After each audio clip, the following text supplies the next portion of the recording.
Okay, so we is back for another Reiki in the real world chat.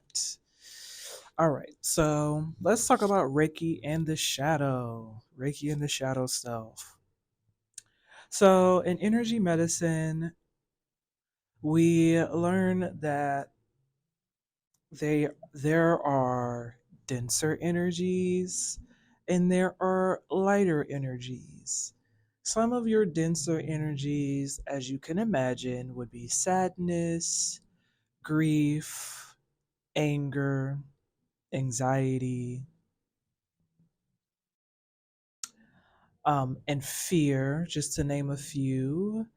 These, as I said, are dense energies. These are not bad energies. These are dense energies. They have a purpose, and the purpose is usually to alert you of some issues coming up on the horizon if you continue on the path that you're on.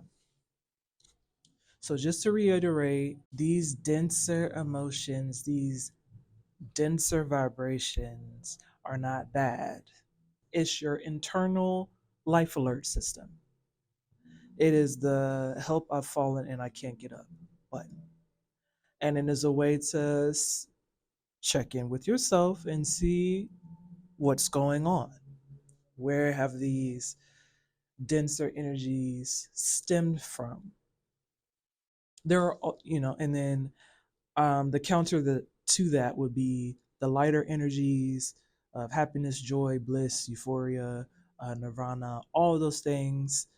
It is also good to check in with those lighter vibrational feelings and sensations as well to see where the roots are in that. Make sure the roots are sustainable. If they are, continue the practices. But for the sake of discussion, we're going to talk about those denser energies, aka shadows. So there is this great book that I first want to plug before I continue on with my little take on the shadow aspects of our being and how it, excuse me, and how it relates to Reiki. So this book is called The Dark Side of the Light Chasers by Debbie Ford. And in this book, well, Debbie Ford herself is a motivational speaker, into it, as well as she does workshops where she helps people tap into their shadows to unlock the hidden treasures within their being. So she starts the book by doing a small meditation where she asks you to go within yourself, like, take the elevator down.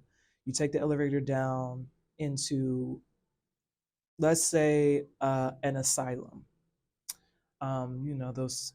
Those places on like a ghost adventure. And in this asylum, or we'll say in this mansion or palace, whatever. I like to make it creepy. Um, you don't have to make it creepy. Make it doable. Make it palatable for yourself. Okay, but I like to think of an asylum just because of how she illustrates the rest of the meditation. So you're in a mansion, you're in a palace, you're in a structure with many rooms in it. And behind the doors in these rooms, you hear like all of these strange gremlin sounds and troll sounds. And it's like from the time, you're on this hallway, say it's like 10 doors, behind each door is a different sound, different gurgle, different thump. And what you are tasked with doing is opening up those doors and seeing what's behind them, right?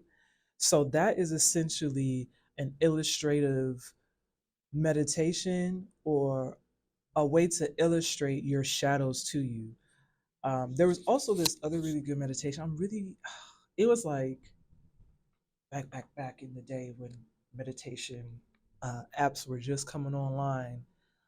And it was this, oh, I hate that I forgot her name because I used to listen to her quite regularly, and she would illustrate the shadows or the anxieties that's within oneself as little fur balls or fur babies. And so she asks you to make them, or she tasks you with making these fears and anxieties adorable so that you can just associate like danger with these emotions. These emotions, like I mentioned before, they don't mean that you're in any imminent danger. There's nothing happening right now.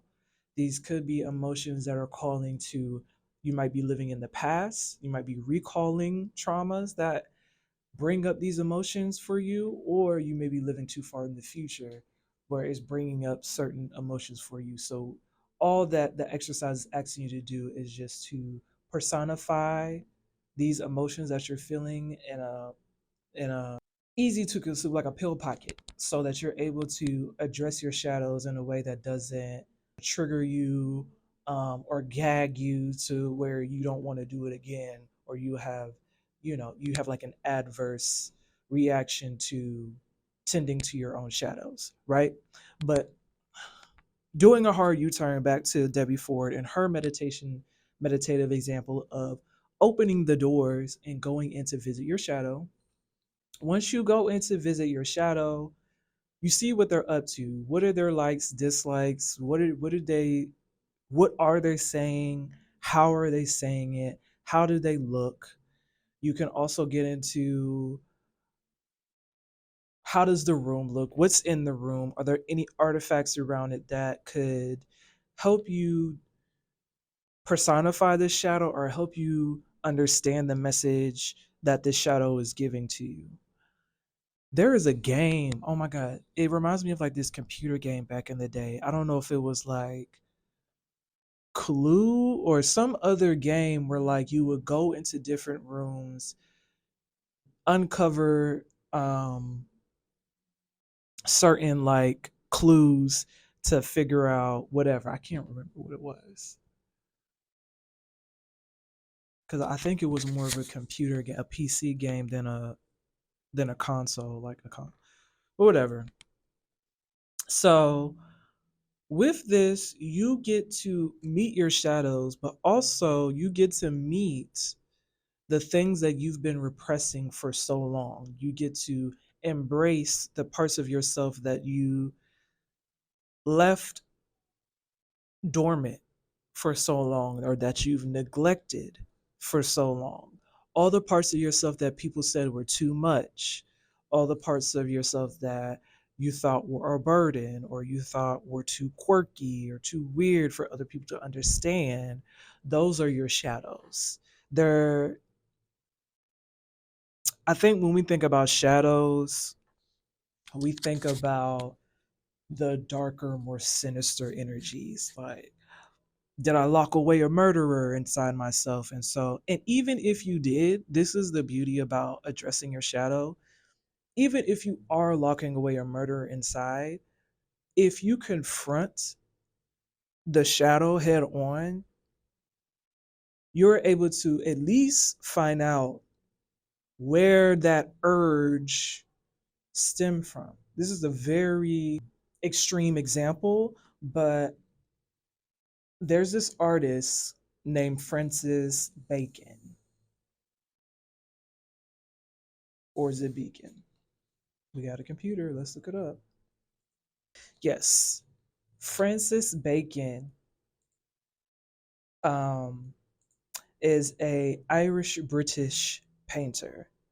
Now, the terrible story, which every artist they be having like some wild stories, but the story about this particular artist is in his later years when he would have intimate relationships with his partners, the only way that he would be able to climax is if he was beaten almost to like a pulp or to, the brink of death. The reason why they flash back to his childhood, right? So he's a masochist. When, anyone who finds pleasure in intense pain and abuse, the term for that is masochist. So that stemmed from his childhood of when his father would beat him senseless because he was trying to pretty much beat the queerness out of him. So the only way that Francis felt worthy of love or affection is if his partner did the same as his abuser, which is also PTSD, coupled with the theory of Stockholm syndrome, where you begin to fall in love with your abuser. All these things are on the World Wide Web and in books at your local library. Please. Also, great documentary that I found on Amazon Prime about Francis Bacon. You got a chance, check it out. So, the only way that he was able to come to that realization, and even because the documentary featured a lot of his close friends and comrades who saw how beautiful of a person he was, but how detrimental of a life that he was living, only because he did not accept his own shadows. I'm just loosely putting a bow on it and tying it up and explaining how not addressing your shadows can keep you in cycles that are not of any benefit to you. Not addressing your shadows does not allow you to grow. It does not allow you to evolve. Running away from yourself and not being honest about the things that make you tick or grind your gears, if you want to look at it in the more negative light, it causes stagnancy in your life. And you begin to take on all these other personas and efforts to disown all of those other things because of whatever stories or narratives you were given or were given to you about those shadow aspects within yourself. The devil, okay? Uh, I'm gonna end this by saying do yourself a favor by getting to know yourself on a deeper level by addressing the things that you despise most about yourself. You'll be amazed to find the treasures within. They usually hold your superpowers and your special gifts within the shadows, according to Debbie Ford, if you don't want to take my word for it. But I also advise the book Dark Side of the Light Chasers. It's a really good read. And that is it for Reiki and the Shadow before this tries to die again. Okay, y'all. See, I knew she was going to do that.